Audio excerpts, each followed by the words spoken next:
নমস্কার বন্ধুরা, আজ আমরা আলোচনা করব ডাফেন দত্তর প্রশ্নসঙ্গী থেকে ইংরাজি 4 নাম্বার মডেল সেট নিয়ে। তো চলো ভিডিওটি শুরু করা যাক। প্রথমে বলেছি দেখো, read the passage carefully and answer the question given below.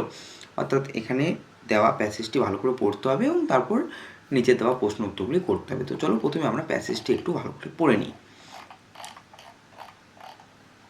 After months of planning, the team began to climb. কয়েক মাসের পরিকল্পনার পর দলটি আরোহণ শুরু করেছিল। Out of all the climbers on the expedition, only 4 would get a chance to make an attempt to reach the summit. অভিযানে থাকা সমস্ত আরোহীদের মধ্যে মাত্র 4 জন চূড়ায় পৌঁছানোর চেষ্টা করার সুযোগ পাবেন। Hunt, the team leader, selected 2 teams of climbers. দলের নেতা হান্ট আরোহীদের 2টি দল নির্বাচন করেছিলেন। The first team included Tom Bourdillon and Charles Evans, while Edmund Hillary and Tenzing Norgay made up the second team. প্রথম দলে ছিলেন টম বোর্ডেলিন এবং চার্লস ইভান্স, আর এডমন্ড হিলারি এবং তেনজিং নরগে দ্বিতীয় দলটি গঠন করেছিলেন। এবার আমরা চলে আসবো প্রশ্ন উত্তরগুলি নিয়ে। তো প্রথমে প্রশ্ন বলেছে দেখো, complete the following sentences with information from the text, অর্থাৎ তথ্য নিয়ে বাক্য সম্পূর্ণ করতে বলেছে। প্রথম প্রশ্নের উত্তর হবে দেখো, after months of planning the team began to climb. কয়েক মাসের পরিকল্পনার পর দলটি আরোহণ শুরু করেছিল। দুয়ের উত্তর হবে, only 4 would get a chance to make an attempt to reach the summit. মাত্র 4 জন চূড়ায় পৌঁছানোর চেষ্টা করার সুযোগ পাবেন। বিতে বলেছে দেখো, right T for true and F for false statements, অর্থাৎ সত্য হলে টি এবং মিথ্যা হলে এফ লেখো। তো প্রথম প্রশ্ন আছে, Hunt the team leader selected 2 teams of climbers, এটা সত্য। 2 নম্বর আছে দেখো, the first team included Tom Bourdillon and Tenzing Norgay, এটা ফলস হবে।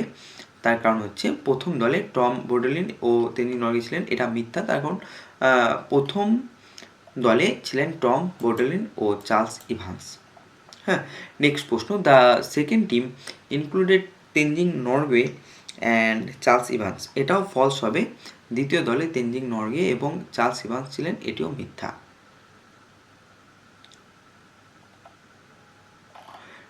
এবার আমরা চলে আসবো রিডিং কম্প্রিহেনশনস, এটা আনসিন দেখে নেবো আমরা। Food keeps us live and gives us health, খাদ্য আমাদের বাঁচিয়ে রাখে এবং আমাদের স্বাস্থ্য দেয়, but it does a lot of harm if we eat more than we need, কিন্তু আমরা প্রয়োজনের বেশি খেলে এটি অনেক ক্ষতি করে। Over eating produce a poisons, অতিরিক্ত খাওয়া বিষ তৈরি করে। The poison does a good deal of, এই বিষ অনেক অনিষ্ট বা ক্ষতি করে।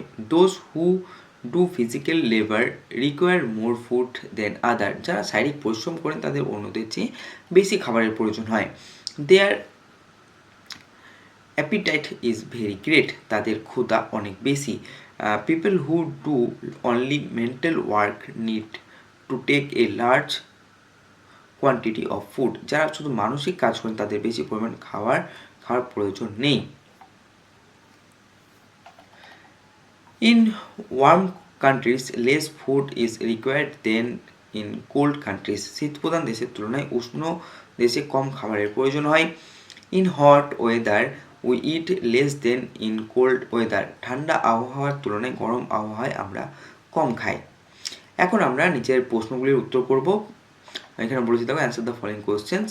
তো প্রথম প্রশ্ন, who required more food and why, কাদের বেশি খাবার প্রয়োজন হয় এবং কেন? People who do physical labor require more food because their appetite is very great due to their hard work. যারা শারীরিক পরিশ্রম করেন তাদের বেশি খাবারের প্রয়োজন হয়, কারণ পরিশ্রমের ফলে তাদের ক্ষুধা অনেক বেশি থাকে। নেক্সট প্রশ্ন, what does good food do to us, ভালো খাবার আমাদের জন্য কি করে? উত্তর হবে, food keeps us alive and gives us health, খাদ্য আমাদের বাঁচিয়ে রাখে এবং স্বাস্থ্য দান করে। বিয়ের প্রশ্ন বলেছে দেখো, ফাইন্ড আউট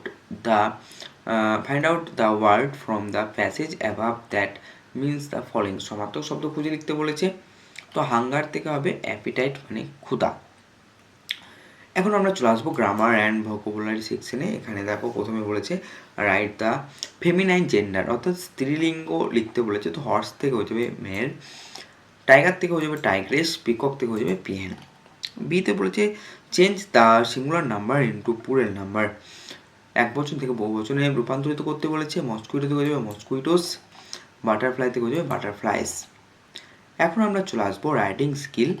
এখানে বলেছে দেখো letter to your friend inviting him or her to your birthday party, বন্ধুকে জন্মদিনে নিমন্ত্রণ জানিয়ে একটা চিঠি লিখতে বলেছে। তো দেখে নাও। তো প্রথমে এখানে বাম দিকে ইয়োর অ্যাড্রেস মানে তোমার ঠিকানা লিখবে, তার নিচে ডেট লিখবে, ডিয়ার ফ্রেন্ডের নাম, তারপর কমা, এরপর প্যারাটা চেঞ্জ করবে। I hope you are well. You will be very happy to know that my birthday is on next Sunday. I have arranged a small আচ্ছা, এর বাংলা মানেটাও এখানে করে দেওয়া আছে, আমি একবার বলে দিচ্ছি। হ্যাঁ, তো ডিয়ার ফ্রেন্ড নেম, এখানে বন্ধুর নাম লিখতে বললাম। I hope you are well মানে হচ্ছে প্রিয় বন্ধু, আশা করি তুমি ভালো আছো। You will be very happy to know that my birthday is on next Sunday, তুমি জেনে খুব খুশি হবে যে আগামী রবিবার আমার জন্মদিন। I have arrange a small party at our house in the evening, আমি ওই দিন সন্ধ্যায় আমাদের বাড়িতে একটা ছোট অনুষ্ঠানের আয়োজন করেছি। I would be very happy if you join us, তুমি তুমি আমাদের সাথে যোগ দিলে আমি খুব খুশি হব। We will have a lot of fun, eat delicious food and play games. আমরা খুব মজা করব, ভালো খাবার খাবো এবং খেলাধুলো করব। Please come and join the party, দয়া করে এসে আমাদের সাথে যোগ দিও। Your loving friend your name, মানে তোমার প্রিয় বন্ধু বা ভালোবাসার বন্ধু তোমার নাম। তো এই ছিল আমাদের 3 নাম্বার মডেলের প্রশ্ন উত্তর। ভিডিওটি কেমন লাগলো অবশ্যই জানাবে। ভিডিওটি ভালো লেগে থাকলে একটি লাইক এবং চ্যানেলটিকে সাবস্ক্রাইব করতে ভুলবে না। ধন্যবাদ।